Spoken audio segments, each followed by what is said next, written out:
Welcome back, guys. It's another episode of Island Fantasy Viewers powered by the Black Swan Podcast. That's THABLACKSWAAN. Don't forget your double A's. We're rocking our gear this week. And another week of NFL action. NFL Week 9 action. We got a couple good, interesting stories for you. The Miami Dolphins, they're on a roll, taking down Cardinals. Tiny Tim, we're going to get into that. The Seahawks, who knows what's going on with them? Are they in trouble? Russell Wilson couldn't get it together. The Buffalo Bills, they are a team to be reckoned with. They definitely doing what they got to do. My favorite running back, Dalvin Cook, he's always in the headlines. We got some footage of him, and we just going to jump right into it. Kick back, relax, and get ready for another episode of Island Fantasy Views of the Black Swan Podcast, NFL Week 9 recap. The Packers and the 49ers. Aaron Rodgers came back, did what he had to do after that disastrous performance last week, and he completely shredded the 49ers. They didn't have an answer for him. Like we said, there's no Jimmy Garoppolo. They had to put Nick Mullins out there, and he just didn't have enough firepower. But Richie James, definitely someone you need to want to go and check and see if he's on your waiver wire. He had an amazing week for the 49ers. Wide receiver that nobody really knew, and he just came out of nowhere. So if he's on your waiver wire, you might want to check him out because he's definitely probably going to come through for you in the playoffs. And if you need some wide receiver help, go and check him out. He had a great game.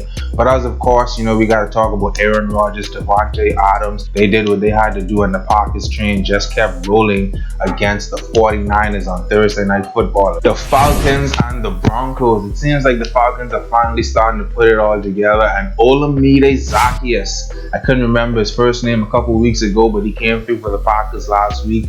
They're not really sure what's going on with Julio Jones. They're not really sure what's going on with Calvin Ridley, but there's a lot of weapons for Matt Ryan to have at his disposal, and honestly, it's really disappointing that he can't do this every week, but he has too much firepower on the field. So definitely keep your eyes out on Olamide Zaccheaus. He is someone you need to go and see if he's on your waiver wire as well. He might not be, but if he is, don't leave him out there. The Seahawks and the Bills, that was a shootout, that was a doozy. I don't think it's time to sound the alarm for the Seahawks just yet, but it seems that people have started to figure out a little of Russell Wilson's magic.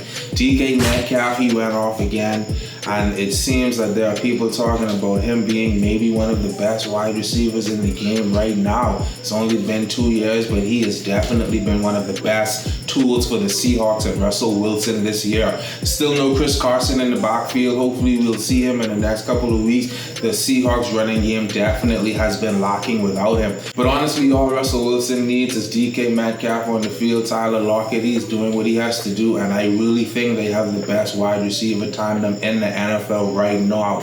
But it wasn't enough for Josh Allen and the Buffalo Bills. Shout out that Buffalo Bills defense. It's definitely not on your waiver wire, but honestly, if you got a playoff push in you and you need a defense, they're looking like the team to go and get behind. You might want to throw a little wide receiver running back, RB2 or something to go get them, but that Buffalo defense is no joke.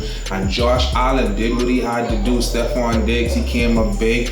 Those running backs, it seems like there's a bit of a committee, so we don't know if we're going to get Zach Moss all the time again, but the Buffalo Bills doing what they gotta do. DK Metcalf and Megatron. Honestly, I was just having this discussion about some of the greatest receivers in one of my fantasy football groups the other week, and there's a table that Jerry Rice sits at, and I think the only other person who could sit at that table is maybe Larry Fitzgerald. There's a totally different table where you got guys like T.O., got guys like Megatron. I'd put DK Metcalf could be there. I mean, he has all the physical tools. Megatron was just different though. And I saw a tweet the other day, I think they was probably talking about it on Sunday. This dude was lining up at the line of scrimmage with 2 defensive backs on him. We haven't seen that in years. I don't think we've ever seen that. So I don't know if I want to put DK Metcalf at that table yet, but he definitely has the potential. He has all the physical tools. He has the catch radius. We know he's fast as hell, and he could get anything. So we'll see, but I'm not saying that's a crazy thing. And the Patriots, even though they came back against the Jets this week, who knows what's really going to happen with Bill Belichick and Cam Newton. Like I said, honestly, anybody could beat the Jets. The Jets are really just throwing away games, so this isn't really something for them to be proud about. But hey, a win is a win. Cam Newton and the Jets, I think they won by 3 points. Jacoby Myers for the Patriots, the once forgotten quarterback, now turned receiver. He did what he had to do. Over 100 yards, and it was just enough for the Patriots to come across the Jets, who are now 0-9 and honestly have been pretty rudderless this entire season. Who knows what's happening with Sam Darnold? There's a lot of talk with them trading. There's a lot of talk with them waiting to get the number 1 pick in the draft to get the quarterback next year. So I don't know. I think they're packing it in. But Rashad Perriman, like I said, Braxton Berrios, a couple of names they could possibly be out on your waiver wire, could come in a pinch and maybe save you in a playoff game. But they've been putting up their numbers doing what they have to do. So we'll see what happens with the Jets.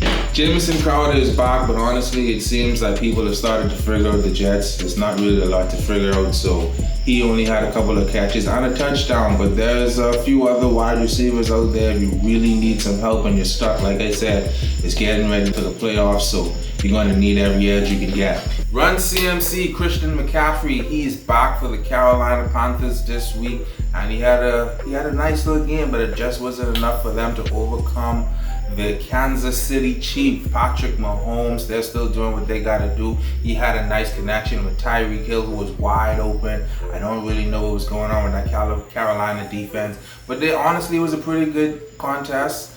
Teddy Bridgewater, he had a few good dimes in him, did what he had to do. But Christian McCaffrey, in his first game back, and he's not going to be playing this week, he suffered a shoulder injury. So people are saying he might only miss 1 game, but just as soon as he came back, he's out. So hopefully they'll get him back and it won't be too much issues, because the Carolina Panthers are looking really good with Teddy Bridgewater and Run CMC. But like I said, the Chiefs, ain't nobody stopping that train. We definitely gonna see them in the championship game this year. And of course, you know I gotta shout out my boy Dalvin Cook. Like your boy said, he was like a bullet out of the hole on the replay. You're going to see it. The Minnesota Vikings pretty handily took care of the Detroit Lions. Nothing really to write home about. Like I said, Dalvin Cook, shout him out. I gotta talk about him. One of my favorite players in the NFL right now. And honestly, he's one of the best running backs in the league right now when he's healthy. I don't think he's really having any competition from anyone.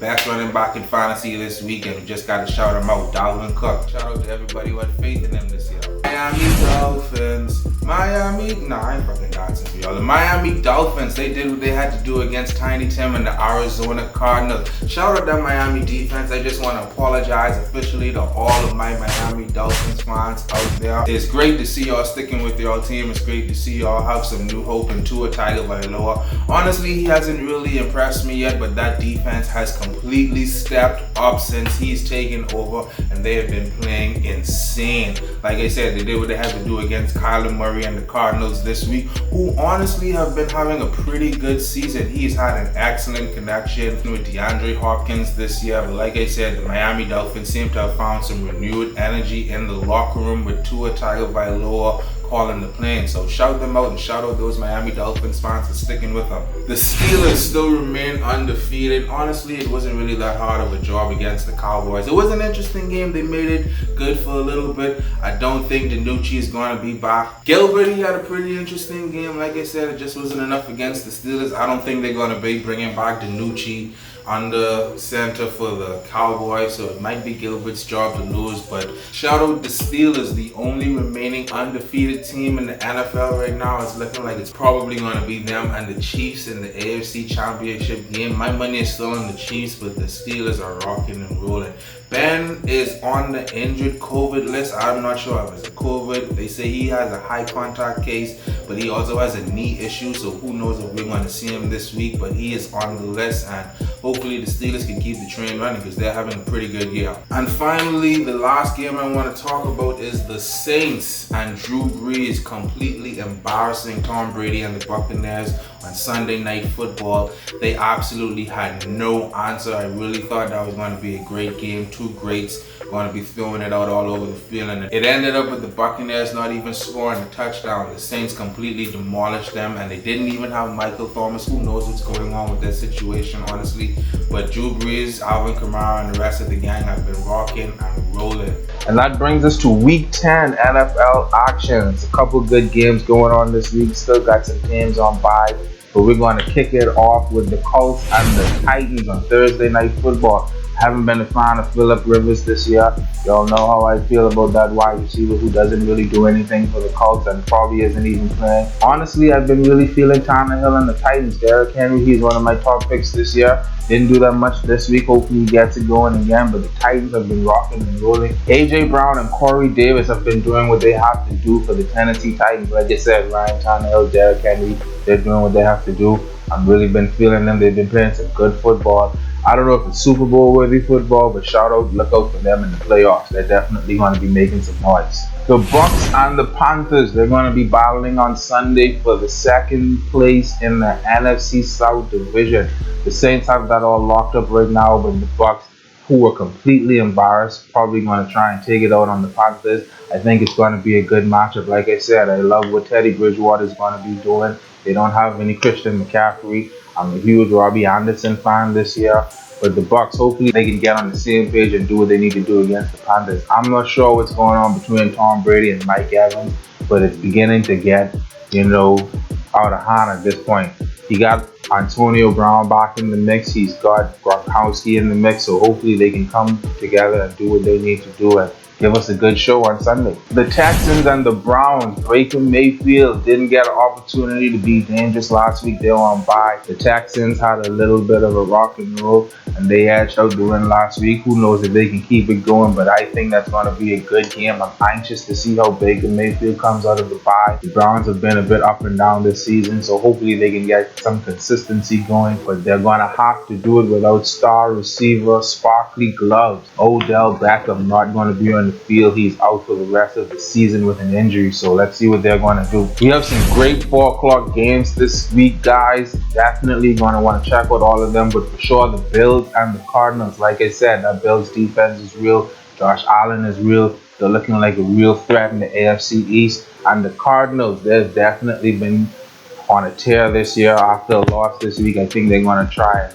come back with some new tricks. I have been converted to a Kyler Murray believer. That guy just keeps making plays and knows what to do on the field. Hopefully they can keep translating it into wins. So let's see what's going to happen with the Bills and the Cardinals on Sunday. The Seahawks and the Rams, showdown for the NFC West division. Like I said, the Seahawks lost last week, and hopefully Russell Wilson can come back. They're not in a bad spot. I still think we're going to see them in the NFC Championship game. I don't know who they're going to be playing, but they're looking like one of the most dangerous teams in the NFC.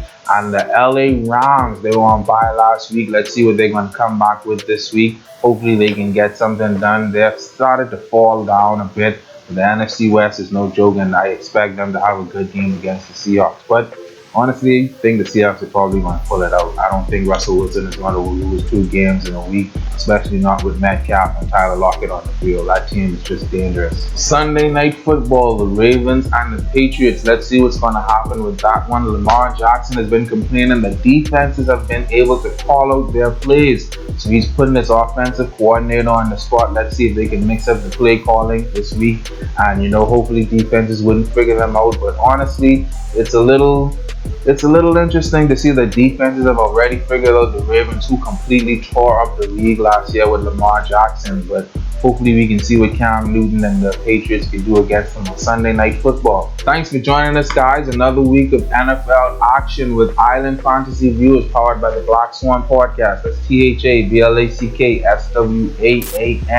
We're going to be here every week. Check us out on YouTube. Check us out on Instagram. Check us out on Twitter. Check us out on Facebook. We're going to have all the info in the comments. We're going to have it in the description, somewhere on the screen probably. I'm going to let my video editor get on top of that. Please, guys, check us out.